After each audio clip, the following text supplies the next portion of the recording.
Falcon 9 is in startup.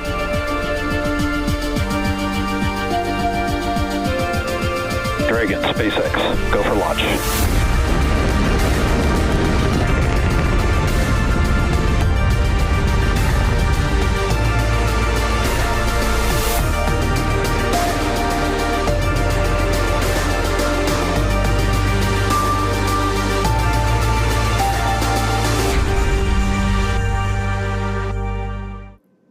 You are looking at a live view of Falcon 9 and Dragon awaiting liftoff from Launch Complex Stage 39A 2 fuel load is complete. at NASA's Kennedy Space Center in Florida. In just under 20 minutes, Falcon 9 will launch carrying Dragon and CRS-32 to the International Space Station. Good evening, I'm Yomei Zhou, a lead propulsion engineer here at SpaceX in Hawthorne, California. Dragon will deliver about 6,700 pounds of science, supplies, and equipment to the space station and will return with about 4,000 pounds in about a month. It's the only vehicle flying today that can fly round trip to and from the space station, carrying vital supplies to space and returning safely with critical cargo. Dragon will arrive at the space station and dock autonomously to the zenith port of the station's Harmony module on Tuesday. It's Dragon's second trip to the International Space Station this year after Crew 10 launched last month. This is our 52nd Dragon mission overall and the 47th to the space station, with 31 of those on reflown Dragons. Propellant loading began today about 15 minutes ago and will complete at the T-minus 2-minute mark. Range is green and ready to support. Weather is looking good with only a 5% probability of violation. Everything is looking great as we count down to an instantaneous launch attempt at 4:15 a.m. Eastern Time today. With that, let's check in with my NASA counterpart, Joseph Zakrzewski at Johnson Space Center in Houston. Hi, Joseph. Hello, Yomei. It's great to see you again. We are joining you from the International Space Station Flight Control Room here at NASA's Johnson Space Center in Houston, Texas. This is where mission operations are coordinated 24/7 to ensure the health, safety, and success of the orbiting laboratory. And it's an exciting place to be during a launch like this morning's. Right now, our flight control team, led by Flight Director Diane Daly, and the Horizon flight team are actively monitoring all systems aboard the International Space Station as we prepare to receive the delivery of cargo and science on Dragon. And Dragon's ultimate destination, of course, is the International Space Station, and the entire team here in Houston is working closely with you and the team in Hawthorne, California, and the launch team at NASA's Kennedy Space Center in Florida to ensure everything is on track. This level of coordination across multiple teams, time zones, and specialties is what makes missions like these possible. At this hour, I'm happy to report that all systems are looking good, and the team here in Mission Control is go for launch. The space station is currently orbiting more than 250 miles above Earth, and the Expedition 73 crew, including NASA astronauts Anne McClain, Nicole Ayers, and Johnny Kim, are prepped and ready for Dragon's arrival. They've reviewed all the procedures, configured equipment, and are well rested for what will be a busy day on orbit today and tomorrow when Dragon is expected to dock. This delivery includes thousands of pounds of supplies, critical hardware, and scientific investigations that will keep the crew busy and support ongoing research. We'll be watching closely here as the countdown continues and the mission gets underway. For now, I'll turn it back to Hawthorne for a closer look at the launch vehicle and spacecraft supporting this commercial resupply services mission. Take it away, Yomei.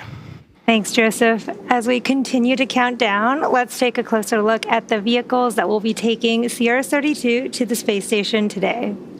Sitting atop the Falcon 9, Dragon and its trunk stand over 27 feet tall. The spacecraft is headed for the zenith docking port on the station that was just vacated by Crew 9, which returned home a few weeks ago. Dragon's trunk holds solar cells that provide power while it's in free flight. Stage 2 LOX load has started. The trunk can also carry unpressurized cargo, which it will be doing today.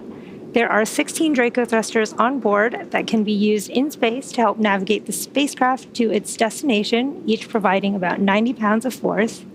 Dragon has played a significant role in advancing our future in space by safely transporting crew and cargo to and from the station. There are currently 4 Dragon spacecraft supporting human spaceflight missions that have docked to the station. Their names are Endeavour, Resilience, Endurance, and Freedom. And we have an additional 3 Dragon supporting cargo missions, one of which is the one supporting today's mission.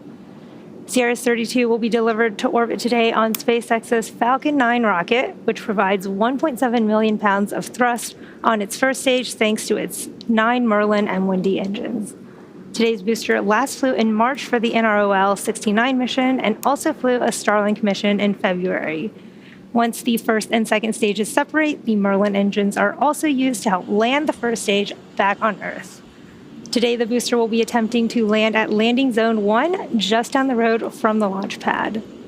Meanwhile, the second stage will continue to orbit, powered by one single Merlin vacuum engine with over 220,000 pounds of thrust. The second stage will secure Dragon's entry into low Earth orbit before separating, leaving Dragon to continue its journey on its own thrusters. About 50 seconds after separation, Dragon's nose cone deploy sequence will begin, exposing its guidance navigation controls that help Dragon autonomously fly to the space station. With T0 coming up in just under 15 minutes, our teams in Florida are doing a series of system checks to ensure Dragon and Falcon 9 are ready to fly.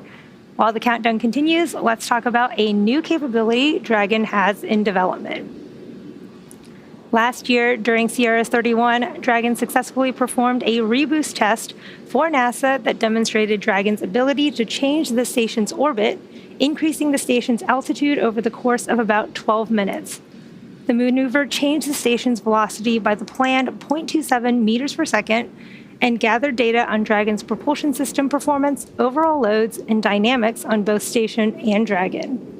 That test helped inform what we're planning for CRS-33, where Dragon will fly an extended mission and repeat the reboost demo with a modified trunk called the Boost Trunk. This modified trunk will give Dragon the ability to change the station's velocity by up to 10 meters per second. Testing these added capabilities will provide NASA with additional options for station operations in the upcoming years. Findings from these tests will also directly inform our efforts to build the U.S. deorbit vehicle for NASA. The deorbit vehicle will perform a critical burn to deorbit the laboratory at the end of its planned service life.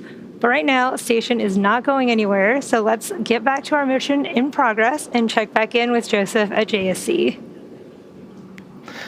Thanks, Yome, and that's right. The International Space Station is truly in its golden era of research and exploration.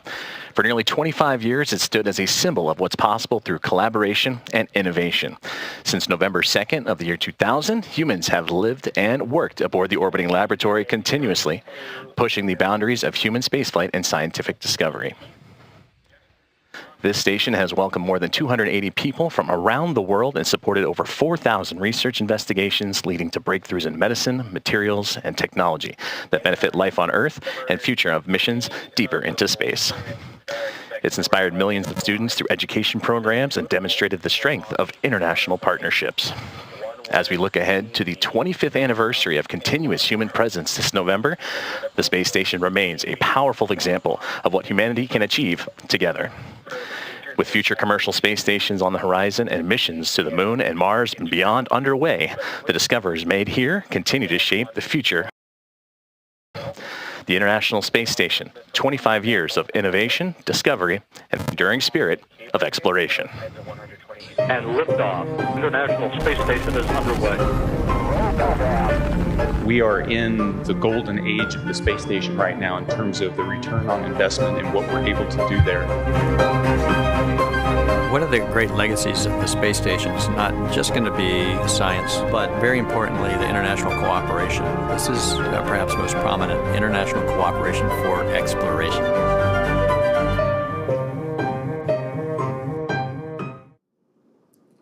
SpaceX is proud to have been a part of missions to station since the COTS demo Flight 2 mission in 2012.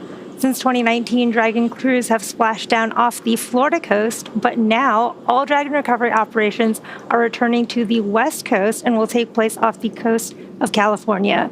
This ensures that Dragon's trunk, when jettisoned during re-entry, will enter over the Pacific Ocean. There are 3 sites supported by SpaceX located off the coast of Southern California, including Los Angeles, Oceanside, and San Diego. Spreading the supported sites across multiple locations helps to maximize the return opportunities for Dragon missions.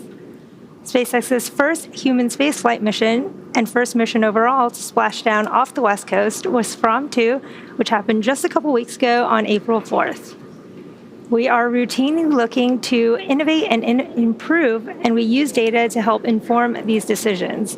The Dragon launching today carries some key data-driven upgrades, including the first drogues, which are small parachutes that deploy right before the larger parachutes during re-entry, were built entirely in-house by SpaceX. There are 2 drogue chutes on each Dragon, which each take about 500 hours to manufacture and another 100 hours to pack and be ready for flight. That's about 4 months of work. SpaceX helps reduce the cost of space flight and increase reliability by bringing manufacturing in-house, which allows us to improve components like drogues faster and more efficiently. Over the last 5 years, Dragon has supported 17 human spaceflight missions and flown 66 crew members, representing more than a dozen countries. With the capacity to carry up to 4 passengers, Dragon has proven to be a versatile spacecraft. It can autonomously dock to the space station when outfitted with the ISS docking adapter you can see on the left, and then it can also be configured with hardware to support panoramic views or a spacewalk, which made its debut on the Polaris Dawn mission last year. In free flyer mode, which refers to missions that orbit Earth and do not dock with the station, the docking adapter can be swapped out for a cupola, as you can see from our recent From-2 mission. So far, SpaceX and Dragon have carried more than 1,000 research experiments to and from low Earth orbit, both to the International Space Station and on our free flyer missions. Our next crew mission to station will be the upcoming Axiom 4 mission, which is scheduled to launch no earlier than next month, May. It will feature the most research and science-related activities conducted on an Axiom space mission to date, featuring around 60 scientific studies.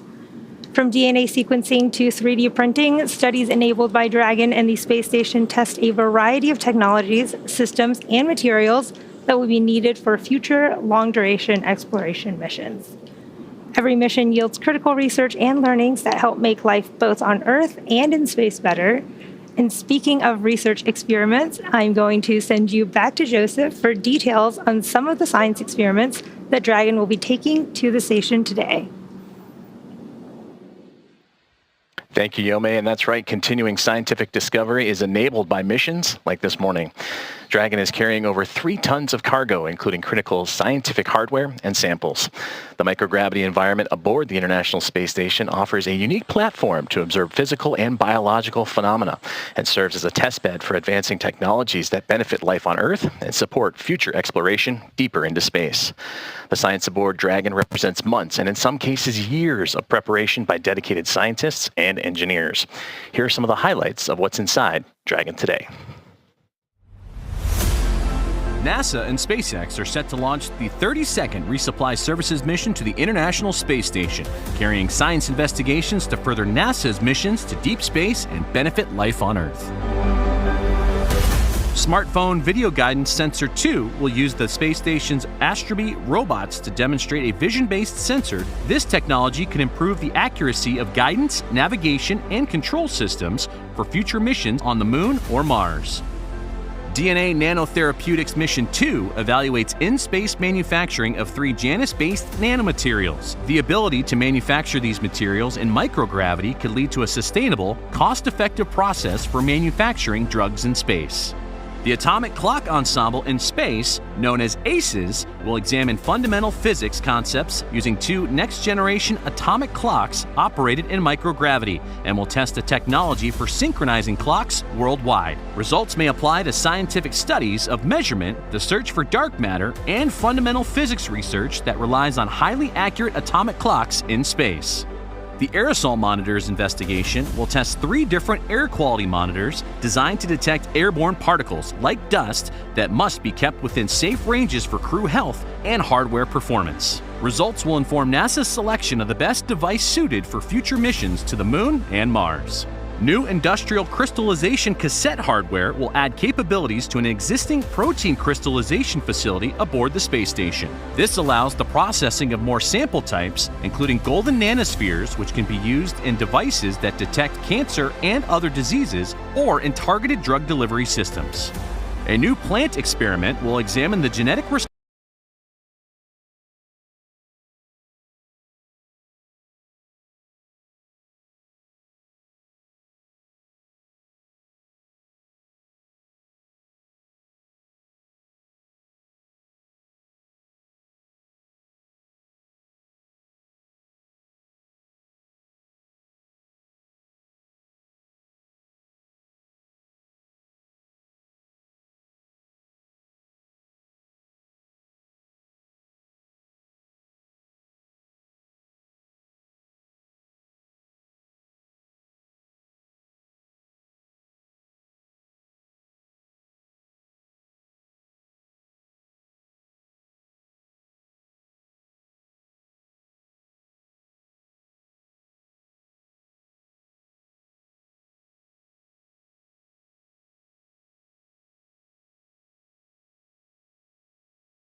NASA's SpaceX 30-second commercial resupply services mission is on its way to the International Space Station, carrying over 3 tons of science and supplies to Expedition 73 as it begins its pitch downrange.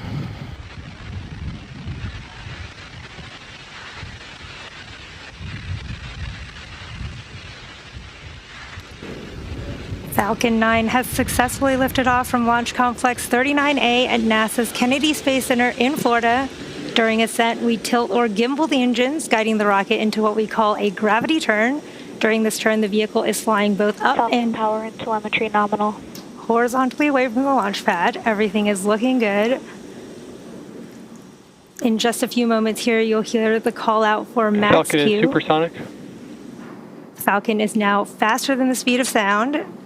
And max Q is the period of maximum aerodynamic pressure that the vehicle will see in ascent.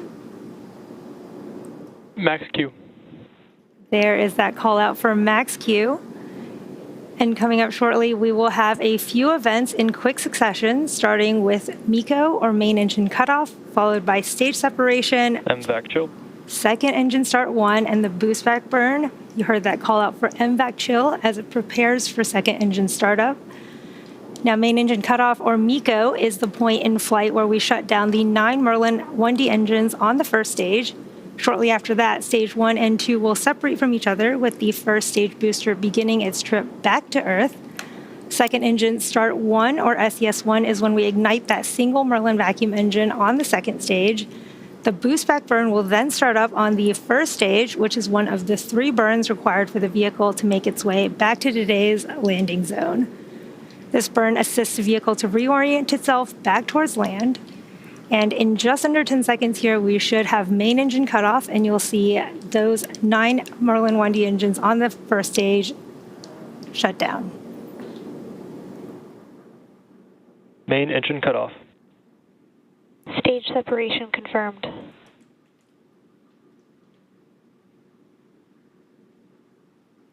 MVAC ignition. Stage 1 boost back startup.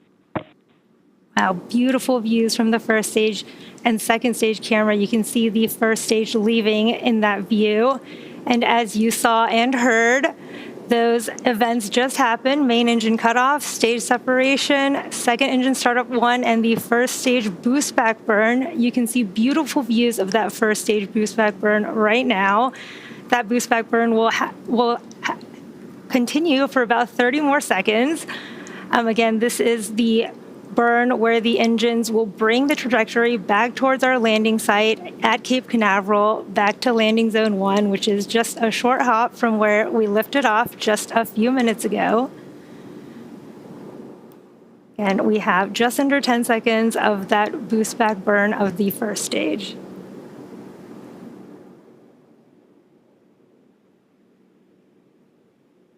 Stage 1 boost back shutdown.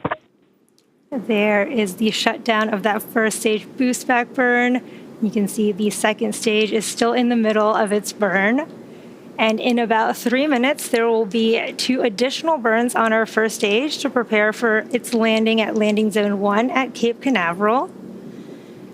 We are just under T plus 4 minutes Both into vehicles are on a nominal trajectory. Into today's mission. You just heard the call out that both first and second stage are on a nominal trajectory. CRS-32 is SpaceX's 45th launch this year. We are coming up on entry burn of the first stage and then second engine cutoff of the second stage. Around the T plus 6.5 minute mark, you should see on your screen the first stage's entry burn.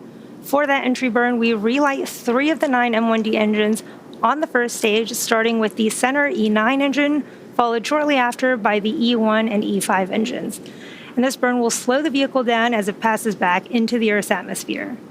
We need to slow down to reduce re-entry forces, which help us to recover and reuse the first stage. You can follow along on the screen to the bottom left and right of your screen. You can see the stage 1 telemetry on the bottom left and the stage 2 telemetry on the bottom right. And again, Both vehicles continue to follow a nominal trajectory. both first and second stages continue to be on a good trajectory.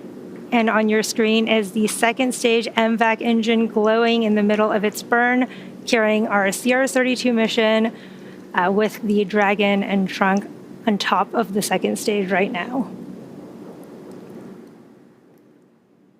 We are under a minute to the start of that first stage entry burn. Again, this will be a 3-engine burn of our first stage as it slows itself down, making its way back to landing zone 1.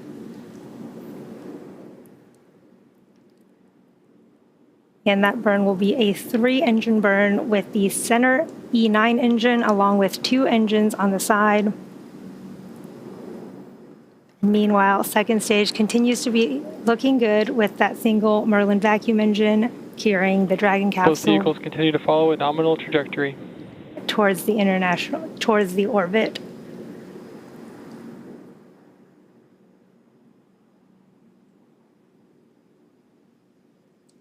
Just a few seconds away from the start of that first stage entry burn. Stage 1 entry burn startup. There is that start of the first stage entry burn.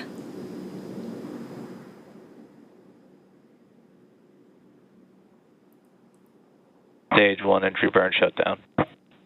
And there, Stage 1 FTS has saved. there is the shutdown of the entry burn and the call out that the flight termination system has saved. Now this first stage that's supporting today's mission has just performed its entry burn for the 3rd time. Falcon 9 is the world's first orbital class reusable rocket, and this is important because reusability allows SpaceX Both vehicles following a nominal trajectory to refly the most expensive parts of the rocket, which in turn drives down the cost of access to space. Now coming up, we'll have the landing burn on the first stage, Stage 1 followed transonic. quickly by the shutdown of our MVAC engine on the second stage. You can see the lights of the Florida coast in that view on your left.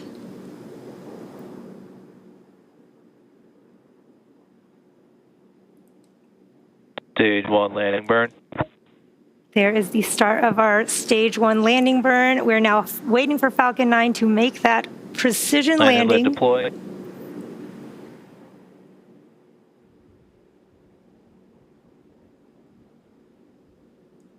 Stage 1 landing confirmed. What a beautiful view of that stage 1 landing. And there you have it. That landing marks SpaceX's 434th recovery of an orbital class rocket, including first stage landings for Falcon 9 and Heavy. We are now looking at stage 2. Stage 2 is in terminal guidance, which is carrying our CRS-32 mission, and it is in the middle of its burn with the second engine cut off in just a few moments here. Stage 2 FTS has saved.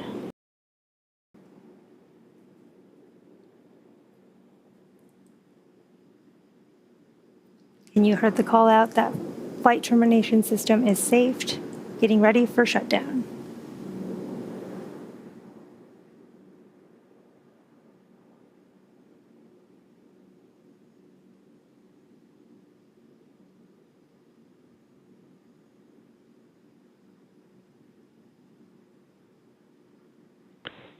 nominal park orbit insertion. There we got confirmation. We did have second engine cutoff, and we did have confirmation of a good orbit. It looks like we are on track for Dragon separation in just under 30 seconds here. The vehicle is now coasting with Dragon attached, and we are just moments away from spacecraft separation. We're seeing a great view from the second stage as it cools down and prepares to separate Dragon so that it may begin its journey to the International Space Station.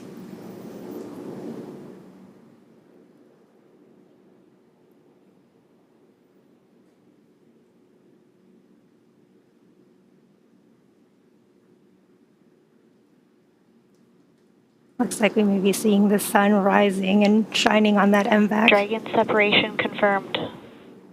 There is that confirmation of Dragon separation.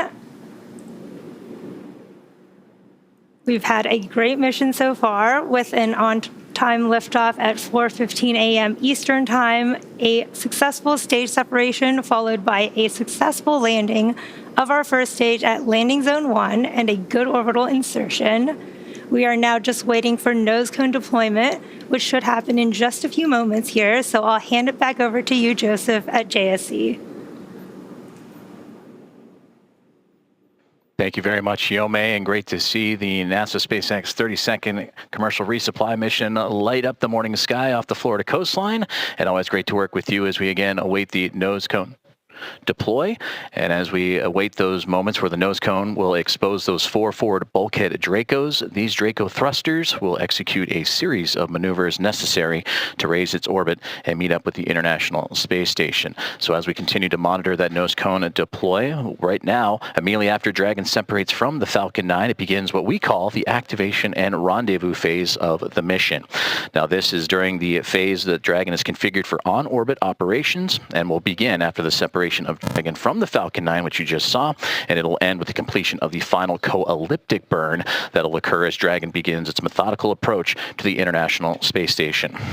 Our initial orbit today, 190 kilometers by 210 kilometers, with those numbers representing the perigee and apogee of the orbit, the lowest and highest points of the Earth. That means the orbit isn't a perfect circle, but more like a very slight ellipse. And over the next several hours after liftoff, Dragon will execute a series of burns, which will gradually raise its orbit to align more closely with the station. And there are 5 major burns or firings of those Draco thrusters we were talking about on Dragon that will bring the spacecraft close to station before we begin the final approach maneuvers.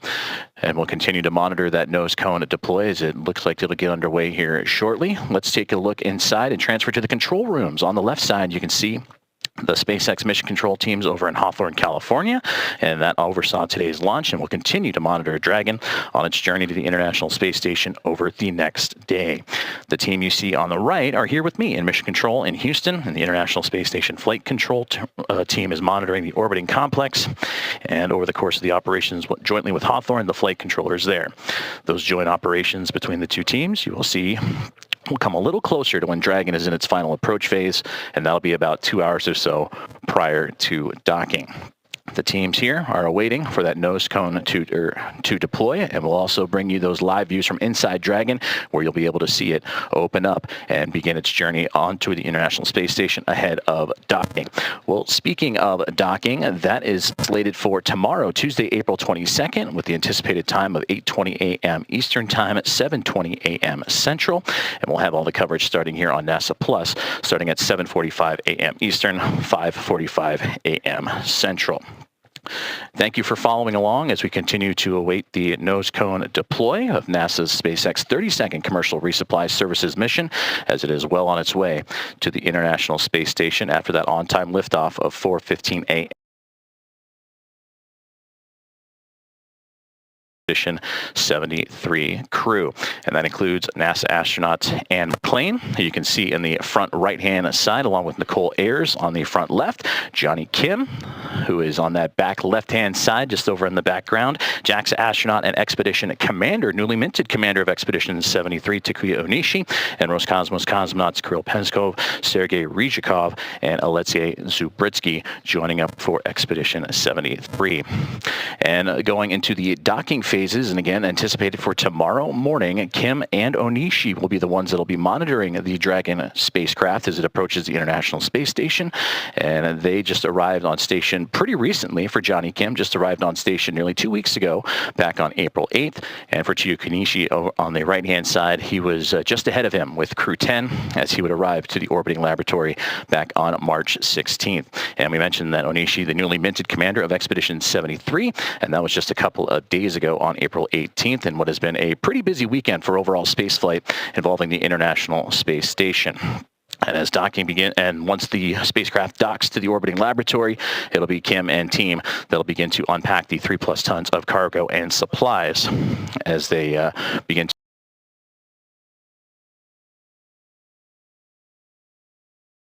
after that great on-time launch here earlier this morning. And after that, the Dragon spacecraft will reach different waypoints or checkpoints along its way as it'll begin approach initiation, and then waypoint 0, waypoint 1, and 2 before eventually docking with the International Space Station. That is slated again for tomorrow morning, Tuesday, April 22nd at 8:20 a.m. Eastern Time, 7:20 a.m. Central Time, and we'll have the NASA Plus start time at 7:45 a.m.